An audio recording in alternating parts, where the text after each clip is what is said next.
Podem sentar.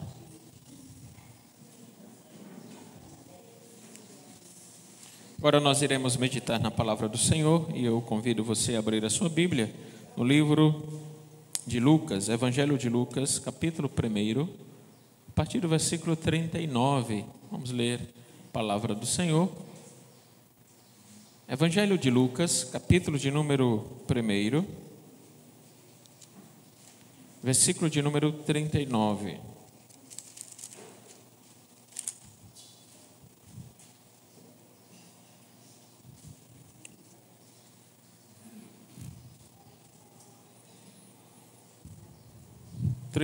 Em diante, vamos ler a palavra do Senhor que nos diz assim, Lucas 1, 39.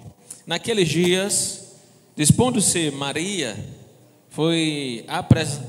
desposando-se Maria, foi apressadamente à região montanhosa, a uma cidade de Judá. Entrou na casa de Zacarias e saudou a Isabel. Ouvindo esta saudação de Maria, a criança lhe estremeceu no ventre. Então Isabel ficou possuída do Espírito Santo e exclamou em alta voz: Bendita és tu entre as mulheres, e bendito o fruto do teu ventre. E de onde me provém que me venha visitar a mãe do meu Senhor? Pois logo que me chegou aos ouvidos a voz da tua saudação, a criança estremeceu de alegria dentro de mim. Bem-aventurada a que creu, porque serão cumpridas as palavras que lhe foram ditas da parte do Senhor. Então disse Maria: A minha alma engrandece ao Senhor. O meu espírito se alegrou em Deus, meu Salvador, porque contemplou na humildade da sua serva. Pois desde agora todas as gerações me considerarão bem-aventurada, porque o Poderoso me fez grandes coisas. Santo é o seu nome. A sua misericórdia vai de geração em geração sobre os que o temem. Agiu com o seu braço valorosamente. Dispersou os que no coração alimentavam pensamentos soberbos. Derribou do seu trono os poderosos e exaltou os humildes. Encheu de bem os famintos e despediu vazio os ricos.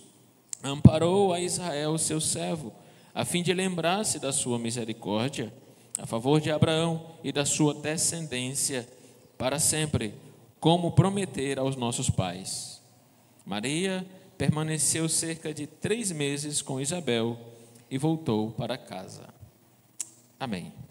Vamos orar mais uma vez e meditar nesta palavra que lemos agora. Oremos.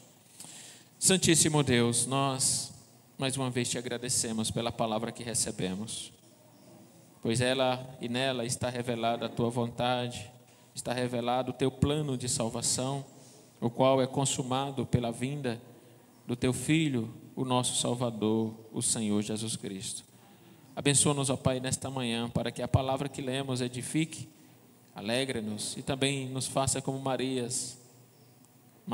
cheia de alegria por saber do nascimento do Salvador. Obrigado, ó Pai, pela certeza de que somos teus filhos, remidos, lavados pelo sangue daquele que se encarnou para morrer pelos nossos pecados. Abençoa-nos nesta manhã. Prepara, ó Pai, a nossa mente e coração para ouvir a Tua palavra mais uma vez. Em Cristo Jesus é que oramos. Amém. Este momento é um momento muito propício para nós falarmos sobre este mistério da encarnação. Semana passada nós falamos um pouco sobre os Salmos 40, o qual ali também nos fala sobre o advento, a vinda, a manifestação, a revelação do Messias, do nosso Salvador. E então, como nós falamos semana passada, daqui até o Natal, nós iremos então refletindo sempre algum texto o qual nos falará sobre o advento, a vinda, o nascimento, a revelação do nosso Senhor Jesus Cristo. E hoje nós vamos falar sobre esse texto que nós acabamos de ler, Lucas, no capítulo 1, a partir do versículo 39. o Magnificat. Magnificat, certamente ou possivelmente vocês já ouviram essa palavra, ela é uma palavra que está no texto na tradução latina. Se você rapidamente ver aí o versículo de número 46, diz assim: então disse Maria, a minha alma engrandece. Essa palavra na tradução latina é Magnificat, e é a primeira palavra que aparece aqui na ordem em que a tradução nos coloca, lá na língua latina, né? Então, nós damos o título aqui ao Magnificat dessa mensagem, que é o louvor de Maria. E nós então vamos refletir um pouco sobre isso esta manhã. Mas nós vamos dividir esse texto aqui em 3 pontos. Primeiro, a urgência da mensagem. O Messias é concebido e então há uma urgência para levar esta mensagem. Nós falaremos também no segundo ponto a genuína alegria de Maria. Como Maria, ela se alegra por saber que o Salvador foi concebido. E também, por último, a libertação divina que o advento traz. Então, são esses 3 pontos que nós iremos falar nesta manhã. Agora, veja só, você que já andou de avião, andar de avião é algo extraordinário. É algo extraordinário. Apesar de alguns terem medo, né? Mas é algo extraordinário. Por que é algo extraordinário? Porque quando nós pensamos há 100 anos, nós não imaginaríamos que pegaríamos um avião aqui e em poucas horas estaríamos do outro lado do oceano, em outro continente. Em menos de um dia nós estaríamos do outro lado do mundo. Em 100 anos, há 100 anos ninguém imaginaria isso. E quando você entra dentro de um avião é magnífico, é extraordinário, porque você está sentado num lugar climatizado, há banheiro, há água, há entretenimento, porque tem filmes para você assistir, tem música para você escutar, e você está a milhares de metros de altura. Além disso, também a velocidade, a centenas de quilômetros. Isso é algo extraordinário. Mas mesmo com coisas extraordinárias assim, geralmente você encontra pessoas dentro do avião dizendo: nossa, que sinal ruim da internet, né? Ou só servia um salgadinho, a comida não é tão boa como era antigamente. Há pessoas reclamando ainda, né? Porque as pessoas se acostumaram com aquilo que é extraordinário. As pessoas deveriam estar ali dentro, independentemente da companhia, mas pela a grandeza do evento, daquilo que está acontecendo, você a milhares de metros de altura, a centenas de quilômetros por hora, num lugar climatizado, com banheiro e etc., você deveria estar ali admirando e louvando a Deus por uma coisa magnífica e extraordinária como essa. Mas muitas vezes a gente está reclamando do espaço da cadeira, porque a comida não é tão boa, porque os filmes já são os filmes antigos, porque a música não é boa, porque isso e porque aquilo. Porque nós nos acostumamos muito facilmente com coisas extraordinárias. E depois nós banalizamos aquilo que é extraordinário. E o Natal é algo extraordinário. E nós banalizamos. Em algumas coisas nós passamos a reclamar. Nós não temos mais este olhar de admiração, de entender a grandeza do evento, de entender a importância deste evento, porque nós costumamos nos acostumar muito rapidamente com coisas extraordinárias para depois banalizá-las. E o Natal é assim. Então nós queremos que este Natal seja diferente, que nós tenhamos uma mentalidade para quando chegar neste dia ou nesta semana do Natal, nós termos uma mente já preparada para nós entendermos a grandiosidade do que é o nascimento do Senhor Jesus Cristo. Então, por isso nós estamos aqui refletindo um pouco sobre isso, para preparar o nosso coração, a nossa mente, os nossos pensamentos, para nós entendermos a grandiosidade, quão extraordinário é o advento, a vinda do Messias, a revelação do nosso Salvador. Então, a minha esperança hoje é que nós não venhamos a banalizar neste Natal, como em muitos outros passados já, porventura, tenhamos feito. O primeiro ponto que nós vamos destacar desse texto, como já falamos, é a urgência da mensagem, a gravidade global do advento. Quero que você observe o versículo 38 do texto 39 do texto que lemos. O versículo 39 nos diz assim: naqueles dias, dispondo-se Maria, foi apressadamente à região montanhosa, a uma cidade de Judá. A vinda de Cristo é o ponto central para toda a história.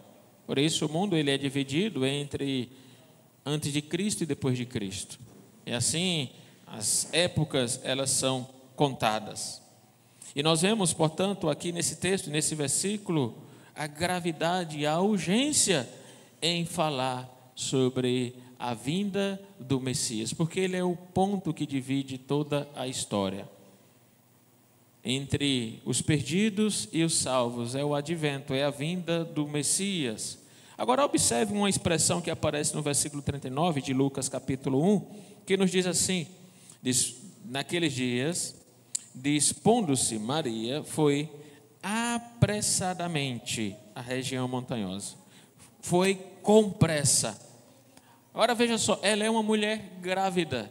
E a gente não imagina que uma mulher grávida, principalmente ali nos primeiros meses, ela tenha tanta pressa em andar aproximadamente 150 quilômetros, que era a distância de onde ela estava. Ela era de Nazaré, para encontrar-se com Isabel, a região montanhosa. Alguns falam aqui uma cidade chamada Ai-Carim, seria a cidade ali montanhosa onde Isabel morava. Então, de Nazaré para esta cidade, dá aproximadamente 150 quilômetros. Ninguém imagina que uma mulher grávida, ela tenha um senso de urgência tão grande para anunciar a sua gravidez. Então, veja novamente, naqueles dias, dispondo-se Maria, foi apressadamente. Agora olhe para o versículo de número 41 também de Lucas capítulo 1, que nos fala assim: ouvindo esta saudação de Maria, a criança lhe estremeceu no ventre.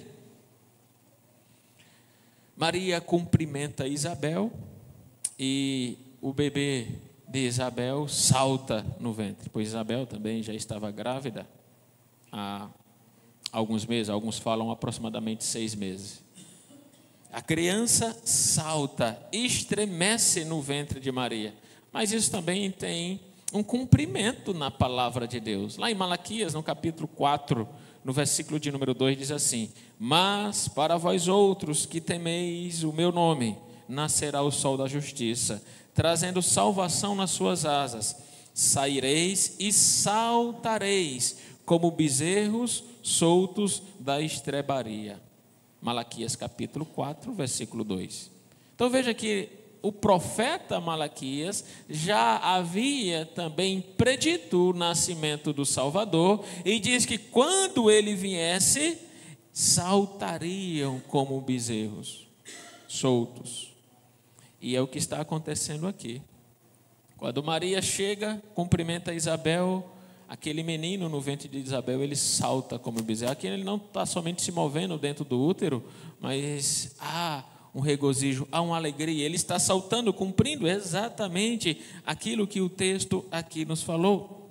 Agora veja também o versículo 42, quando a expressão aí nos traz o seguinte, o texto nos traz o seguinte: e exclamou em alta voz, gritou. Isabel grita: bendito és tu entre as mulheres e bendito o fruto do teu ventre. E esta é uma palavra exclusiva do Novo Testamento. No Novo Testamento você não encontra nenhuma outra vez essa palavra sendo repetida. E no Antigo Testamento você só encontra no livro ou nos livros de Crônicas, 1º e 2º Crônicas. E sempre dentro do contexto da adoração, do louvor. Então é isso que ela está fazendo aqui, ela está gritando, louvando por aquilo que agora ela está sabendo. Portanto, uma adoração milagrosa destas mulheres por causa do Messias. Agora também, quando o texto aqui nos traz no versículo 42, quando Isabel fala: bendita és tu entre as mulheres e bendito o fruto do teu ventre, não há uma adoração ou uma veneração a Maria aqui, mas ela está apenas pronunciando uma bênção especial a uma mulher agraciada, bem-aventurada. Ela está louvando a Deus por aquilo que Deus realizou através de Maria, que é a vinda do Messias. Porque veja que quando nós lemos aqui no versículo de número 41, quando o texto traz assim, ó, ouvindo esta saudação de Maria, a criança lhe estremeceu no ventre. A criança que nós falamos aqui era João Batista, que estava no ventre de Isabel. Ele está dando pulos de alegria, cumprindo aquilo que nós falamos em Malaquias capítulo 4, versículo 2. Mas esta alegria não é por Maria, mas por aquilo que ela carrega no ventre. Agora veja também que é algo maravilhoso aqui, é de que quem contou a Isabel? Pois o texto diz que Maria apenas havia saudado ela. Versículo 41, novamente. Ouvindo esta saudação de Maria, a criança no ventre de Isabel já estava pulando de alegria. Quem foi que contou a Isabel? Ela era cheia do Espírito Santo. E foi o mesmo Espírito Santo que gerou o Messias no ventre de Maria. Essa era a razão. Ninguém precisou contar a ela, porque o próprio Espírito Santo havia então falado a Isabel acerca do que acabara de acontecer, de que o Messias estava ali no ventre de Maria. E Maria nem precisou contar: eu estou grávida do Espírito Santo e no meu ventre está o nosso Salvador. Ela apenas saudou e então já havia alegria.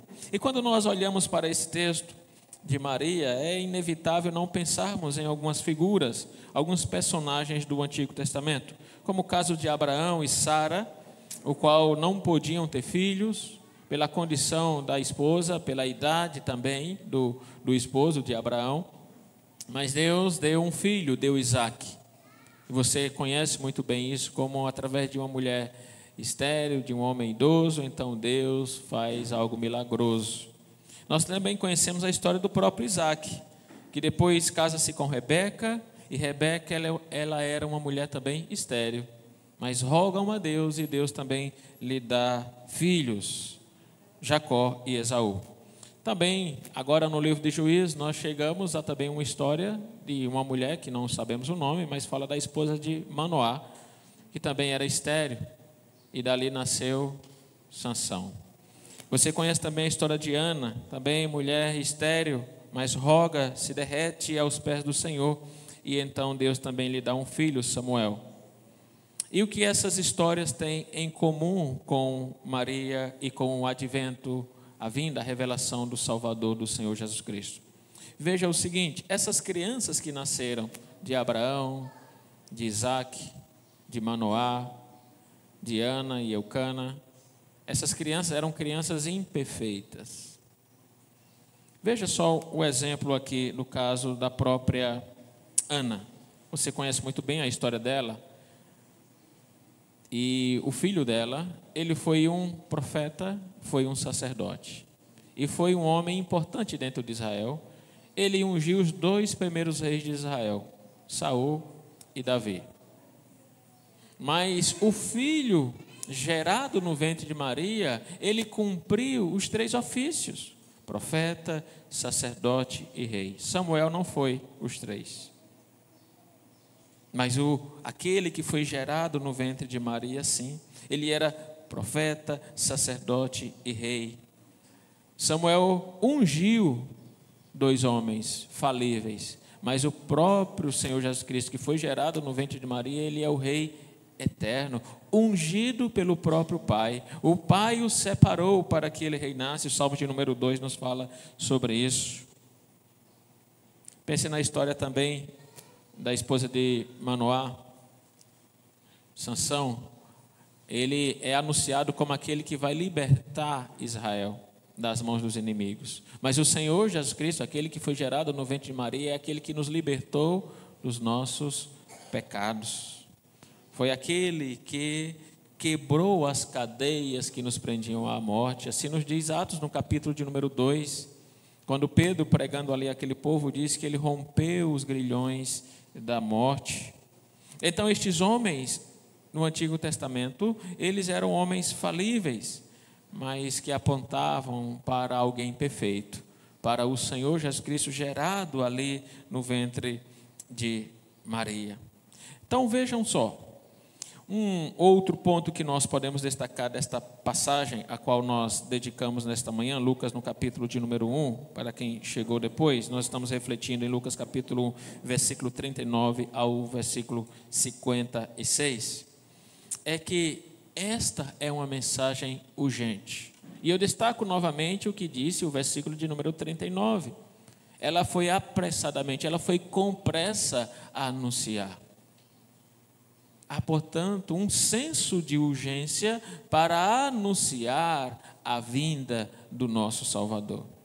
Então, nós não podemos nos acomodar diante do fato extraordinário da vinda do nosso Salvador. E não podemos nos calar, precisamos ter o senso de urgência e anunciar a vinda, a chegada do Messias. E o Natal é uma grande oportunidade para isso. Dezembro não é apenas um mês emocionante, mas ou janelas, portas cheias de oportunidades para que nós anunciemos com urgência a chegada do Messias. Porque, veja o seguinte, geralmente algumas pessoas perguntam para você, quais são os seus planos para o Natal? Geralmente a gente ouve perguntas assim, quais são os seus planos para o Natal? E esta é uma grande abertura, uma grande oportunidade para que você então possa dizer, nós temos, ou eu tenho grandes planos, e estou ansioso para comemorar o nascimento do Salvador, do meu Salvador, com a minha família e com a minha igreja. E você não quer ir participar conosco lá? Veja que grande oportunidade Deus nos dá para que você convide pessoas a vir à igreja, para participar conosco da cantata, para participarmos conosco do culto ao qual nós celebraremos louvando a Deus pelo nascimento do nosso Salvador. Que grande oportunidade Deus nos dá no Natal para então, com urgência, nós anunciarmos o Evangelho e também convidarmos pessoas, ainda que essas pessoas não venham, mas a semente lá está plantada. E você mostrou a importância que dá para esse evento. Estou ansioso para celebrar o nascimento do meu Salvador, com a minha família e com a minha igreja. E assim as pessoas passam a olhar para você como uma pessoa que ama o seu Salvador. Porque muitas vezes as nossas respostas poderiam ser, estou ansioso para viajar, estou ansioso para tirar férias, para passar um tempo com a família, sem destacar aquilo que realmente importa, que é o nascimento do nosso Salvador. São grandes oportunidades, e Maria fez isso aqui, o texto nos disse, apressadamente ela foi, com pressa. Uma mulher grávida em uma condição que você sabe muito bem, e principalmente as mulheres, a importância dos primeiros meses, do resguardo, e ter todo um cuidado. É assim que as mulheres tratam, e deve ser assim mesmo, nos primeiros 3 meses, o devido cuidado com aquele seio, aquela vida que está sendo aligerada, para que não tenham complicações na gravidez. Mas Maria, apressadamente, porque ela tinha um senso de urgência para anunciar o Salvador que estava ali no ventre dela. O segundo ponto também que destacamos nesse texto é a alegria do advento, a alegria de Maria. Veja o versículo de número 46, o que nos é dito. Então disse Maria, é aqui que vem a palavra Magnificat que nós falamos, a minha alma engrandece ao Senhor, e o meu espírito se alegrou em Deus meu Salvador, porque contemplou na humildade da sua serva, pois desde agora todas as gerações me considerarão bem-aventurada. Quando nós lemos o cântico de Maria, não podemos também nos esquecer do cântico de Moisés, ou do cântico dos salvos descrito lá no livro de Apocalipse, o qual, depois que Cristo é revelado, os salvos estão cantando, louvando e depositando as suas coroas aos pés do Cordeiro, como ato dizendo, o Senhor é grande, eu sou pequeno, não sou digno de tamanha bênção. Lá em Apocalipse capítulo número 4, por exemplo, nós temos esta cena da coroação do Cordeiro e então a presença da igreja dos salvos ali diante do Cordeiro coroado. E a igreja está louvando e adorando. Agora veja, esses dois eventos, tanto lá de Apocalipse como lá de Êxodo, de Moisés e da igreja, eles sempre são precedidos por um grande momento de libertação. Deus libertou o seu povo do cativeiro do Egito e Moisés canta. Deus libertou o seu povo do cativeiro do pecado e então a igreja canta. Deus libertou o seu povo do inferno e a igreja está cantando. E agora ela também está cantando porque ela sabe do que está por vir, a libertação. E esta mensagem de libertação trazida pelo Cordeiro, assim dito também lá em Isaías no capítulo número 9 que lemos no começo deste culto, assim também enche o coração de Maria para que ela então, impressionada com as misericórdias de Deus, então ela abra a boca para cantar. Agora você poderia dizer que Maria, ela tem razões para cantar porque ela leva o Messias no seu ventre, mas essa não é a principal razão. A principal razão não é porque ela seria a mãe do Senhor Jesus Cristo, quanto a sua natureza humana. Mas a razão da grande alegria dela é porque ela é filha de Deus. E ali está o seu Salvador, o qual ela se livraria do inferno, da condenação e teria os seus pecados perdoados por causa daquele que estava no seu ventre. É por isso que ela canta, é por isso que ela louva, não é porque ela foi melhor do que outras, mais santa do que outras, mas porque ela sabe que ali está o seu Salvador e que ela é filha de Deus. E se você sabe que você também é filho e filha de Deus, co-participante das promessas do reino, que você é reconhecido por Deus, então você também pode ter a mesma alegria que Maria teve e cantar como Maria cantou.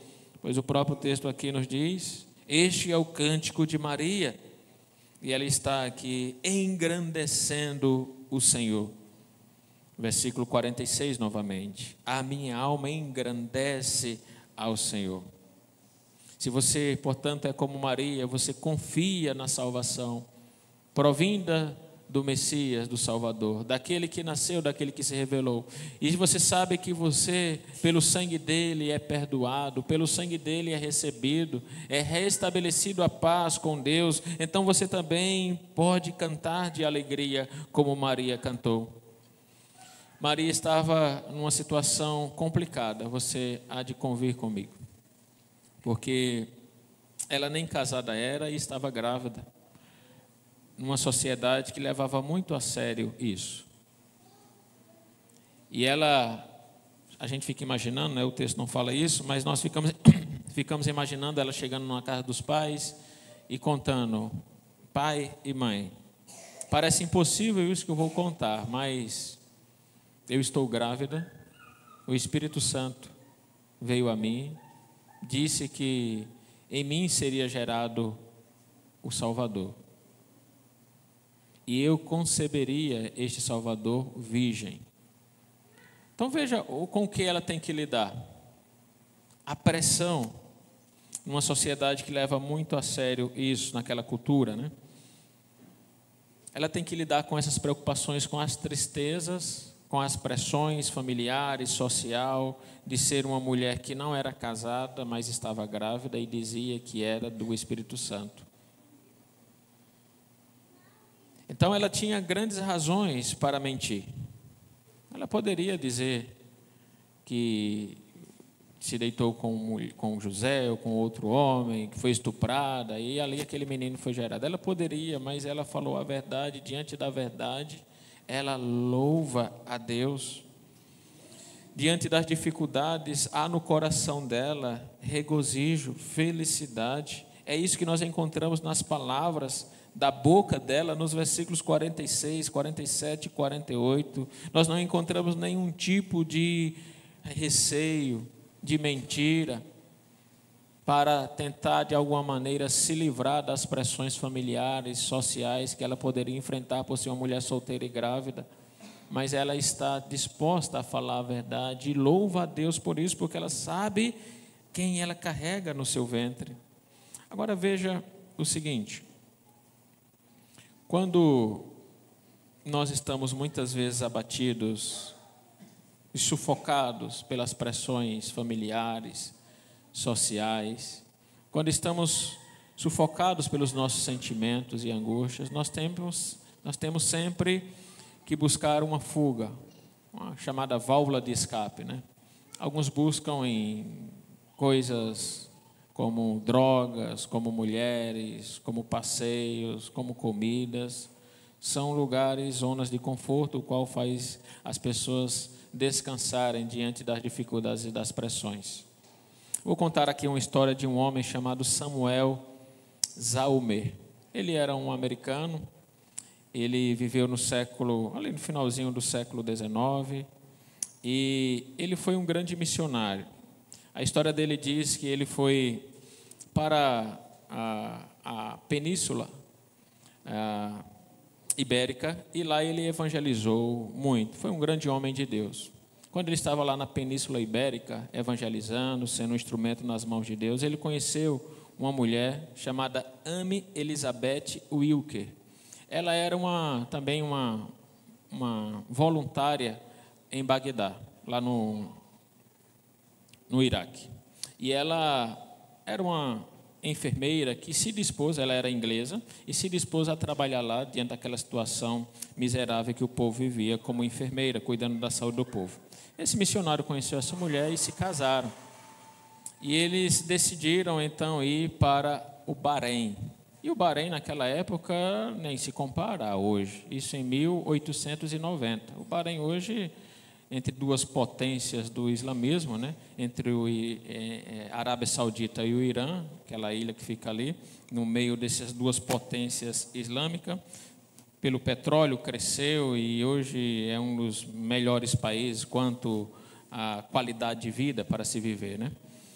Mas naquela época não, era muita miséria. E eles decidiram ir morar lá, para ser um instrumento nas mãos de Deus, evangelizando aquela ilha, o Bahrein. Eles foram os primeiros fundadores de escolas para meninas, eles fundaram o primeiro hospital também daquele lugar. Mas a história deles dizem que em 1904 aconteceu algo que varreu quase que toda a comunidade, diarreia. A diarreia atacou toda aquela comunidade. E eles perderam o filho mais velho, de 7 anos, e a filha mais nova, de 3 anos. Diante daquela calamidade de doença da diarreia naquele povo. E a história deles dizem que ele, ou ela, né, mulher de Deus, mulher temente, ele também, ela escreveu alguns hinos. Entre os hinos que ela escreveu, ela lembrou de um texto lá de Apocalipse: digno é o Cordeiro de receber toda a honra e toda a riqueza. E ela escreveu um hino com esse título, que nós não temos em português, infelizmente, para ser cantado hoje, mas nós daqui a pouco iremos cantar um que é muito semelhante ao hino que ela compôs, mas também colocou na lápide lá no túmulo dos filhos e dela também: digno é o Cordeiro de receber toda a honra e riqueza.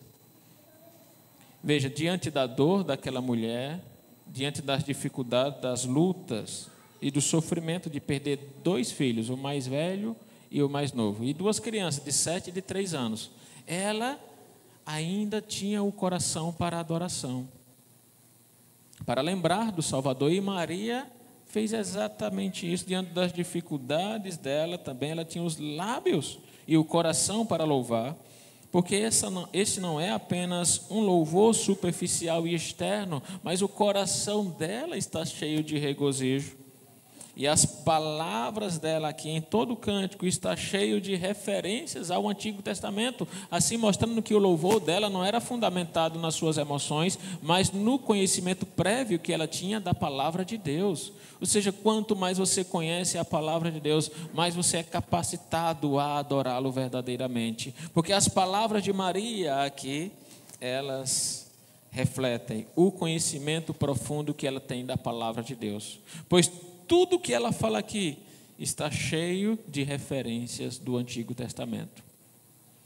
Maria, certamente frequentadora da sinagoga, ouvia a palavra de Deus e ouvia os salmos, o qual nos fala de que a palavra de Deus é lâmpada para os nossos pés, luz para o nosso caminho, e ela levava isso muito a sério. E agora, neste momento, ela pode, cheio de riqueza do Antigo Testamento, ela pode então louvar a Deus, assim como aquela mulher fez, M. Elizabeth Wilker, que ela, diante da perda dos seus 2 filhos, ela ainda tinha um coração para compor hinos e dizer: digno é o Cordeiro de receber toda honra e riqueza. Também um terceiro e último ponto que podemos destacar é a libertação divina do advento. Quando Cristo vem, Ele nos liberta verdadeiramente. Veja o versículo 49 e 50 que nos diz assim: porque o poderoso me fez grandes coisas, santo é o seu nome. A sua misericórdia vai de geração em geração sobre os que o temem. Veja como esta mulher ela destaca aqui 3 grandes atributos de Deus: poderoso, santo e misericordioso. Deus é poderoso, e tão poderoso que foi Ele que gerou o Messias, o Salvador, no ventre de Maria. Ele é poderoso porque Ele é o sustentador de toda a criação. Ele é poderoso porque Ele deu a Maria a graça de ser ao ventre o qual receberia o Salvador de toda a humanidade. E Maria então reconhece um Deus poderoso e tremendamente poderoso. Agora imagine esse Deus tremendamente poderoso e terrivelmente poderoso se não fosse santo. Imagine um homem neste mundo cheio de poder, e nós temos alguns aqui no Brasil que se acham assim, terrivelmente poderosos. Mas quando ela destaca um Deus terrivelmente poderoso, mas ela destaca a santidade, porque quando nós estamos diante de um poder muito maior do que nós, se aquele poder não for santo, ele pode fazer o que quiser de nós. E assim ela destaca o poder de um Deus que é santo e que poderia pegar e nos matar, exterminar, aniquilar, mas ela fala em seguida: mas ele também é santo. Ou seja, o seu poder não o faz um ser corrompido. O seu poder não faz ser uma pessoa má.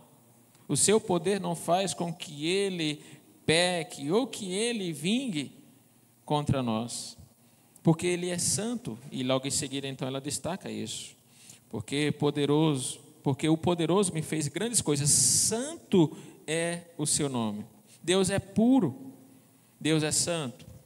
Ele não pode cometer nenhum tipo de pecado, mas veja em seguida também que ela fala da misericórdia. Um Deus que é terrivelmente poderoso, mas Ele também é santo, Ele age de maneira boa para conosco. Mas Ele também dispensa misericórdia, Ele não nos dá aquilo que nós merecemos. Porque misericórdia é isso, é nós merecemos condenação, mas Ele não nos dá condenação. E poderíamos estender aqui a graça, o qual Ele nos dá aquilo que nós não merecemos, que é a salvação. Mas a misericórdia tem a ver com isso, tem a ver com Ele não nos dar aquilo que merecemos, pois o salário do pecado é a morte, mas não morremos. Cristo diz: todo aquele que crê em mim, ainda que morra, viverá. Portanto, isso é misericórdia, é não nos dar aquilo que nós merecemos. Então veja que Maria, ela mostra o grande poder da libertação no advento, na vinda do Messias, do Salvador. Ela sabe disso, tanto é que nas palavras seguintes ela começa a usar alguns verbos no passado. Veja aí: agiu com o seu braço valorosamente, dispersou os que no coração alimentavam pensamentos soberbos, derribou do seu trono os poderosos, exaltou os humildes, encheu de bem os famintos e despediu vazios ricos. Amparou a Israel, seu servo, a fim de lembrar-lhe da sua misericórdia. Veja aí quantos verbos aparecem no passado. Todos eles. Agiu, dispersou, derribou, exaltou, encheu, despediu, amparou. Tudo no passado. Mas alguns têm dito que ela fala no passado, se referindo ao futuro. Como que isso se dá? Tem um texto lá em Romanos, no capítulo 8, que fala assim: aos que predestinou, também chamou. E aos que chamou, também justificou. E aos que justificou, também glorificará? Não. O texto lá fala, glorificou. Mas você já está glorificado? Ninguém está glorificado aqui nessa terra. Mas Paulo fala, ele predestinou, chamou, justificou e glorificou. Então ele fala glorificou no passado, mas se referindo ao futuro. Porque ninguém está glorificado aqui. Mas por que ele fala no passado? Pela certeza que ele tem das promessas. E nós costumamos usar verbos assim no passado para se referir a uma certeza no presente ou no futuro. Por exemplo, que às vezes a gente não percebe, mas a gente fala. Você está conversando com outra pessoa e diz, fui. Mas você está ali ainda, né? Mas você fala um verbo no passado. Porque você tem certeza que você vai embora. Então, pela certeza que você tem, você já fala um verbo no passado. Então, quando ela está falando aqui, agiu, ela está pensando no futuro. Derribou, encheu, ela está se referindo à libertação provinda da segunda vinda do Messias. Ela está olhando para frente e dizendo, o Messias veio, já nasceu, mas ele virá novamente. E quando ele vier novamente, ele vai agir com seu braço. Dispersou o coração, dispersou os que no coração alimentavam pensamentos soberbos, derribou do seu trono os poderosos, exaltou os humildes, encheu de bem os famintos, despediu vazios ricos, amparou a Israel, seu servo, a fim de lembrar-se da sua misericórdia. Então ela está olhando para frente, ainda que falando no passado, porque ela sabe do poder libertador daquele que foi gerado no seu ventre.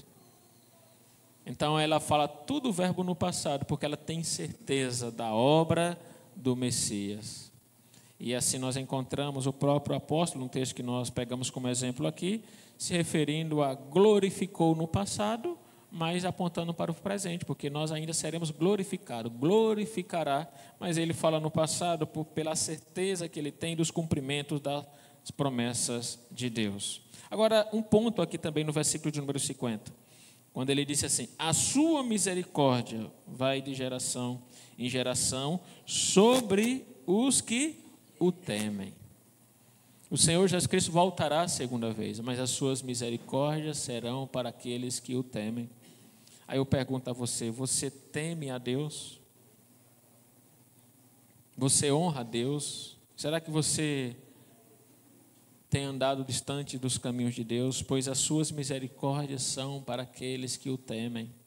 Se você ainda não teme a Deus, é tempo de temer aquele que tem todo o poder nas suas mãos, que nos libertou e também libertará todo aquele que nele crê, para que tenha a vida eterna. No coração de Maria, portanto, voltando aos pontos e para concluirmos, há um regozijo, há uma felicidade pela libertação que o Messias trouxe. E há nos lábios dela uma adoração verdadeira, provinda da certeza de que aquele que ela carrega no ventre não é apenas uma criança. Ele não tem apenas uma natureza humana, mas ele também tem uma natureza divina, o qual nos amou eternamente. Assim, o texto lá de Efésios, no capítulo número 1, nos fala que o Pai nos amou no seu Filho. E o Filho foi gerado para que você, então, cante de alegria. O Natal, portanto, é um momento extraordinário, porque nós temos a oportunidade de lembrarmos da grandiosidade deste evento. E não encararmos apenas como um mês temático, um mês festivo, um mês comercial, mais um mês o qual nós celebramos o nascimento do nosso Salvador. Isso é algo extraordinário. E nós precisamos ter urgência em anunciar isso. No Natal é o momento mais propício para que as pessoas venham à igreja, quando você as convida. Deus nos dá grandes oportunidades. O que você vai fazer no Natal? Diga a ela: estarei louvando o nascimento do meu Salvador, com a minha família, com a minha igreja. Você não quer ir comigo? É oportunidades que Deus nos dá para convidar pessoas a vir à igreja. Você precisa ter esse senso de urgência, assim como Maria teve. Apressadamente foi anunciar. E os seus passos têm sido lentos ou rápidos para anunciar a vinda do Salvador. Maria teve pressa. E você? Maria louvou. E você? Maria reconheceu o poder libertador do Messias. E você? Que Deus nos abençoe, para que o nosso coração cheio de júbilo cante de alegria, mas também tenhamos pressa para anunciar a libertação que o Messias nos trouxe. Nós vamos cantar um hino agora que é de Soraya Moraes. É um hino muito parecido, a letra pelo menos, né? Não é a mesma música, a mesma letra, mas é muito parecido com a que foi composto por aquela mulher que eu falei que não tem cantado em português, a letra em português, mas nós podemos cantar um hino muito parecido, chama-se Digno é o Cordeiro. Nós vamos cantar então este cântico de Soraya Moraes. Ele é muito lindo também.